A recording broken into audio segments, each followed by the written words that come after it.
안녕하세요. 크립토TV입니다. 간밤에 잠은 잘 주무셨는지 모르겠습니다. 드디어 기다리던 비트코인 현물 ETF가 승인된 것으로 보이는데요. 새벽에 긴박했던 상황과 ETF의 의미, 그리고 향후 전망에 대해서 한번 말씀을 드려보겠습니다. 이런 발빠른 속보는요, 암호화폐 뉴스 전문 X 트위터의 계정 DB라고 있는데요. 여기에서 가장 빨리 전달을 하는 것 같아요. 예전에 바이낸스 SEC가 고소했던 이런 사건들도 다 여기서 먼저 나왔었는데, 역시나 새벽 5시 45분에 이제 SEC가 첫 비트코인 현물 ETF 출시를 승인했다더라. 11개 이제 자산운용사건 전부를 승인했다고 보도를 한 바 있습니다.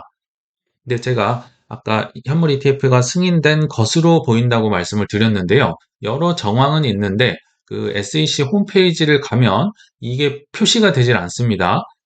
현재 링크를 접속하면 페이지는 나오지 않고 있다. 그래서 이제 정황상 승인된 것으로 보인다고 지금 6시 20분, 25분 기준으로 새벽에 말씀을 드리고 있는데, 일단 테크크런치 기자도 SEC 비트코인 현물 ETF 출시 승인이 공식적으로 확인되고 있다.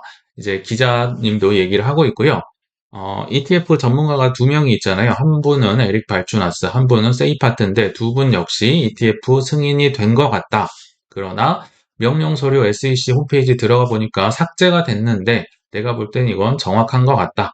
왜 링크가 표시가 되지 않는지는 참 마지막까지 쫄깃쫄깃하게 하는 것 같아요. 근데 여러 가지 이제 정황상 그리고 가격을 보면 알 수가 있겠죠.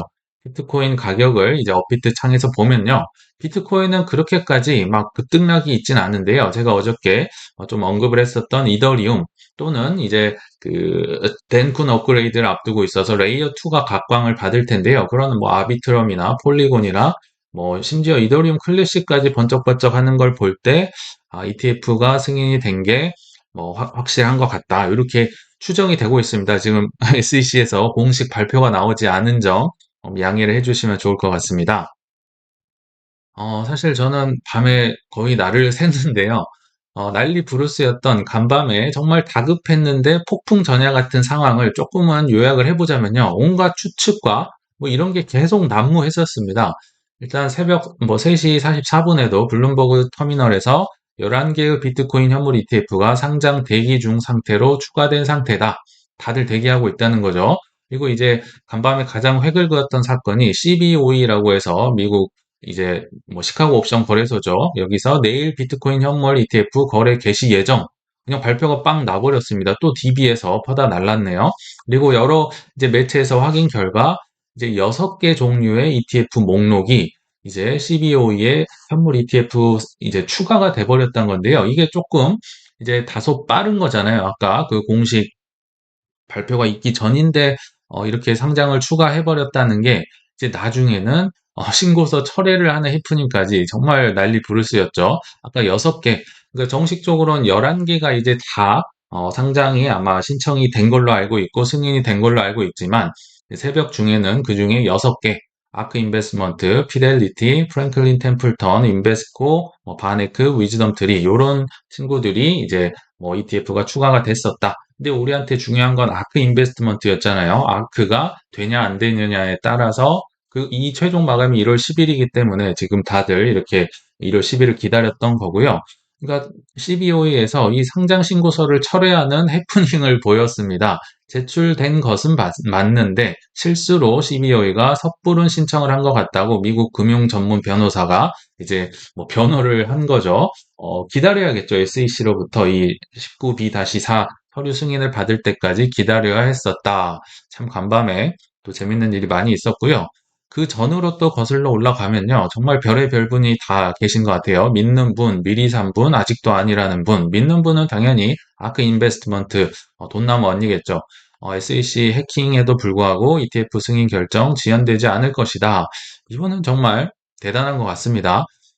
블랙락보다도 2달을 일찍 이렇게 신청을 했다는 선구자적인 자세 높이 평가를 해줘야 될 것 같아요.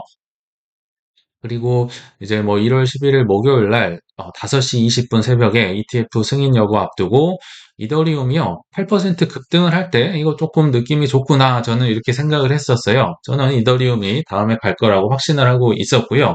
실제로 여기 보니까 미국 마이클 콜린스라는 하원 의원 역시도 이더리움을 꽤나 많이 사놨네요. 참, 미리 사신 분. 여기 1월 3일에도 15,000달러 상당의 이더리움을 샀었고 1월 8일에 뭐 다시 한번 5만 달러 상당의 이더리움을 매수. 그리고 지금까지 뭐 11만 달러를 이더리움을 갖고 있다고 하니까 꽤나 사신 것 같은데 뭐 공부를 많이 하신 것 같습니다. 이더리움을 뭐 어떻게 소문을 듣고 뭐 아니면 기업이 알려줘서 뭐 사거나 이럴 상황은 아니잖아요. 이더리움이 탈중앙화가 어느 정도 돼 있기 때문에 이런 분도 계시고 또 새벽 2시 46분에는 JP 모건의 제이미 다이먼 회장이 비트코인 실제 가치 없다고 다시 한번 폭스 비즈니스와의 인터뷰에서 얘기를 했다고 합니다. 블랙락의 대리점으로 참여를 했던 현물 ETF 전쟁에 참여했던 분이 역시 실제 가치가 없다. 뭐 성매매, 조세 회피, 자금 세탁, 테러 자금 조달 등에 쓰인다. 아직도 아니라고 하는 거 보면 이분은 뻔뻔하세요. 정치판으로 가셔야 되지 않을까 생각이 듭니다. 그리고 한국도 사실 예외가 아니었습니다. 어제 밤만 하더라도요. 여기 김작가 TV나 전인국 또 나왔죠. 그리고 비트코인 오늘 밤 요동칩니다. 이분들 뭐 다 좋습니다. 왜냐하면 활발한 ETF 마케팅을 해주고 계시기 때문에 긍정적으로 보고 있고요. 일반 뭐 웬만한 뉴스, 뭐 MTN, SBS, YTN 뭐 여러 군데에서 ETF 관련된 소식을 전해주고 있더라. 그리고 이분은 주식하는 분 같은데 역시 비트코인 홍보를 해주고 있었고요. 그래서 제가 개인적으로 예상을 할 때는 이 활발한 ETF 덕분에, 마케팅 덕분에 한동안은 좀 단기적으로 이제 코인 쪽이 상승 열풍을 불지 않을까 생각이 드는데 그 전망에 대해서는 뒤에서 한번 또 소개를 드려보겠습니다. 근데요, 이제 앞으로 전망 사실 어렵잖아요. 저의 전망 다 틀릴 수 있다는 거 미리 말씀을 드립니다. 그러나 이런 비슷한 사례가 없는지 이제 과거로 한번 돌아가 봐야겠잖아요. 저는 언뜻 2007년도에 우리 한국에서 펀드 열풍 불었던 거 기억나실까요? 저는 그때가 이제 새벽에 주마등처럼 이렇게 지나가서 그때 관련 자료나 이제 영상들을 많이 뒤져봤습니다. 왜냐하면 역사가 반복된다고 하잖아요. 2007년을 한번 돌아보면요. 이때는 한국인의 투자 DNA가 바뀐 해로 기록될 만하다. 저도 그렇게 기억하고 있습니다. 정말 뭐 개똥이, 소똥이, 엄마들까지 할아버지, 할머니까지 모두 펀드를 샀던 걸로 제가 기억을 하고 있는데요. 펀드 대중화 시대가 이제 2007년도에 왔다는 거죠. 하나 이제 뭐 너무 올랐기 때문에 묻지마 펀드 투자가 그리고 불안전 판매 이런 이슈가 나오긴 했었지만 그때 당시 코스피 차트를 한번 보면요. 사실 이게 저는 향후 우리의 비트코인 가격, 코인의 가격을 얘기를 해주지 않을까 제 생각과 너무 비슷한 것 같아서 가져와 봤습니다. 사실 코스피가 1000포인트를 달성한 건요, 1989년 봄이었습니다. 정말 옛날이었죠. 2007년도에 비해서도 약 거의 20년 뒤로 뭐 빠꾸를 하는 느낌인데, 그 이후로 1000 달성을 한 이후로 500에서 1000포인트 사이를 계속 왔다 갔다 했습니다. 그래서 박스권, 박스피라는 단어가 생겼고요. 정말 지루했던 게 이제 거의 20년 만에 2000을 돌파를 하게 됩니다. 개인적으로는 여기 어디, 화살표 친 여기 어디가 ETF 승인 지금 시점이 아닌가 싶어요. 한동안은 단기적으로는 상승을 할 수 있다고 보지만 앞으로 여기 보시면 단기 조정 크게 있잖아요. 단기 조정도 당연히 있을 거라고 봅니다. 왜냐하면 이 차트랑 너무 비슷한 것 같아요. 현물 ETF 때문에 지난 뭐 거의 6개월간 쉴 새 없이 달려왔잖아요. 근데 이런 조정이 없다는 건 납득이 되지 않는다. 그러나 25년도에는 지금보다 요것보다는 훨씬 더 큰 상승이 있을 거다. 저는 이렇게 생각이 들었고요. 조금만 더 2007년을 알아보도록 하겠습니다. 이때 당시 송년회 화두가 네 펀드는 어땠어? 몇 퍼센트 먹었어? 뭐 이런 거였죠. 그러니까 1가구 1펀드 시대, 뭐 마이카 시대도 아니고 1가구 1펀드 시대를 끌어왔던 해가 바로 2007년이었습니다. 주식형 펀드가 113조 원, 그 당시 어마어마했던 규모고요. 이 계좌 수를 보면 알 수가 있습니다. 1년 만에 펀드 계좌가요, 2120만 개를 넘어섰는데요. 대한민국 가구 수 1600만 가구 수를 넘어섰다. 가구당 뭐 이제 1점 몇 개씩 들고 있었던 거죠. 얼마나 펀드 열풍이 심했는지, 한국인이 대단했는지 알 수가 있겠죠. 이유는 당연히 뜀박질하는 주가에 있었겠죠. 주식이 오르니까 너도 나도 소문이 나면서 뭐 ETF고 뭐고 아무 관심 없습니다. 그냥 가격이 오르면 민심은 동요한다. 그래서 저축에서 투자로의 대이동이 시작됐다고 어, 보시면 좋을 것 같아요. 근데 만약 한번 생각을 해보시죠. 지금 24년 뭐 이렇게 올라가겠지만 이거는 제가 볼 때 25년 불장 맛에 비하면 아무것도 아닐 거라 생각이 듭니다. 만약 25년 불장 맛을 비트코인 현물 ETF가 있으니까 비트코인 맛을 일반 대중들이 볼 수가 있겠죠. 이제 언론에 아까 마케팅하는 거 보셨을 거고요. 그러면 불장 맛을 본다면 어떻게 될까? 저는 2007년과 유사하게 흘러가지 않을까, 2005년도 얘기를 하는 겁니다. 좀 더, 마지막으로 좀만 더 공부를 해보겠습니다. 배워야 되잖아요, 2007년에. 일단은 역시 치열한 경쟁이 예상되겠죠. 전 세계 금융기관, 뭐 증권, 한국뿐만이 아니라 뭐 증권사, 뭐 은행, 모든 곳에서 비트코인을 사려고 뭐 공제회, 뭐 펀드 다들 다시 뛰어들겠죠. 당시에 2007년도에 가장 유행했던 건 미래에셋의 인사이트 펀드였었습니다. 미래에셋은 거의 펀드의 대명사였죠. 현재 뭐 블랙락처럼요. 펀드 고객들 은행이나 뭐 증권사나 가가지고 미래에셋 주세요. 그냥 이렇게 얘기하면 인사이트 펀드를 팔았다고 합니다. 엄청난 저력을 4조 원을 한 달 만에 끌어오는 괴력을 발휘했었다. 그래서 그때 당시 전체 주식형 펀드의 30%를 점하는 거인이 되었었고요. 뭐 지금도 비슷하죠. 최근 펀드 매니저의 뭐 선행 매매 루머로 곤욕도 치렀고 여러 가지 이슈가 있었는데 이 현상이 25년도에 저는 벌어질 거라 봅니다. 지금 미래에셋의 파이는 전 세계적으로 보면 블랙락이나 뭐 피델리티, 아크, 뭐 발키리 뭐 이런 것들이 이제 차지를 할 것이고 이 흐름이 한국으로 넘어오지 않을까. 미래에셋을 블랙록으로만 바꾸면 될 것 같다. 이런 생각을 해봤습니다.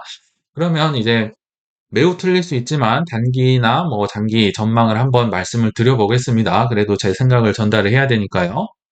코인 가격은 당분간 오를 거라고 생각이 듭니다. 단기간입니다. 왜 그럴까요? 지금까지요, 뭐 블랙락을 필두로 수많은 자산 운용사의 뭐 마케팅이나 광고 영상 아마 다들 보셨을 겁니다. 마케팅, 인건비, 뭐 로비도 했을 거고 이 어마어마한 돈 어디서 뽑을까요? 물론 25년을 보고 ETF를 상장을 했다고 제가 예전에도 계속 말씀을 드렸지만 이 정말 혹한기를 거쳤었잖아요. 22년, 23년도 굉장히 힘든 시기에 돈을 쓴 자산운용사들의 본전은 어디서 뽑을까? 예상이 되시겠죠? 이제 막 들어온 개미들을 흥분시켜서 뽑아낼 것이다. 그래서 제가 단기 상승을 일단은 예상을 하고 있고요. 이제 막 들어온 개미들의 생각을 한번 유추를 해보면요. 일단 왜 올랐는데 하면서 뭐 비트코인과 ETF에 대해서 접하게 되겠죠. 그 다음은 뭐가 오를 것 같아. 이게 가장 중요하겠죠. 지금 이제 막 들어올까 말까 하는 개미들. 다음 뭐야? 이유가 뭔데? 아, 현물 ETF, 비트코인 다음엔 이더리움 ETF, 그리고 이더리움이 뭐 업그레이드가 있다던데 이런 식으로 흘러가지 않을까요? 게다가 좀만 더 가면 이제 크립토의 원리를 듣겠죠. 아, 피아트 머니가 비트코인으로 흘러올 거고 이게 라지 캡, 미들 캡, 뭐 로우 캡으로 갈 건데 이게 뭐 순환이 된다더라. 아, 그럼 비트코인 다음에 이더리움이나 뭐 이더리움 뭐 레이어 2도 있고 그러겠죠. 이더리움 친구들. 아, 그러면서 이제 뭐 들어오지 않을까. 뭐 이더리움 ETF도 뭐 기대를 하면서 뭐 산다든지 뭐 이제 리플을 듣고 산다든지 아무튼 시가총액이 큰 쪽으로 흘러온다는 얘기를 듣고 들어올 가능성이 저는 높다고 봅니다. 그럼 앞으로 뭐가 오를 것이냐? 저는 어제도 말씀을 드렸었죠. 1순위는 당연히 이더리움일 거고요. 2순위들은 이제 이더리움의 아이들, 뭐 레이어 2 계열, 그 덴쿤 업그레이드 있다고 말씀드렸잖아요. 확장성이 확장된다고 볼 때, 뭐 올해 2월일지 2월일지 3월일지 언제 업그레이드가 될지 모르겠지만 그런 업그레이드를 통해서 뭐 옵티미즘, 뭐 아비트럼, 뭐 폴리곤, 뭐 멘틀도 있고요. 여러 레이어 2 있잖아요. 이런 친구들이 이제 성장을 할 것이다. 그 흐름은 이제 라지캡 코인으로 넘어오는 게 크립토 그 원리 측면에서 볼 때는 이제 맞다고 보고요. 당연히 큰 조정, 아까 뭐 차트 2007년 코스피 보여드렸지만 큰 조정엔 개미털기가 반드시 뒤따른다. 뭐 조정이 없었던 적은 없었습니다. 불장 때도 조정은 꼭 온다더라. 물론 이 모든 것들은 25년을 대비한, 불장을 대비한 ETF 승인임을, 그래서 24년에 지금 승인을 한 거잖아요. 연초부터. 꼭 기억하셨으면 좋겠습니다. 25년까지 꼭 들고 가야 된다는 점 다시 한번 말씀을 드릴게요. 다시 한번 2007년 코스피 추이 복습하는 차원에서 보시면 제가 생각하는 것과 유사해서 뭐 여기에 어디에 언저리에 지금 현재 ETF 승인이 있을 것 같다. 이제 개미를 끌어모으고 좀 떨어뜨렸다가 25년 불장을 가지 않을까.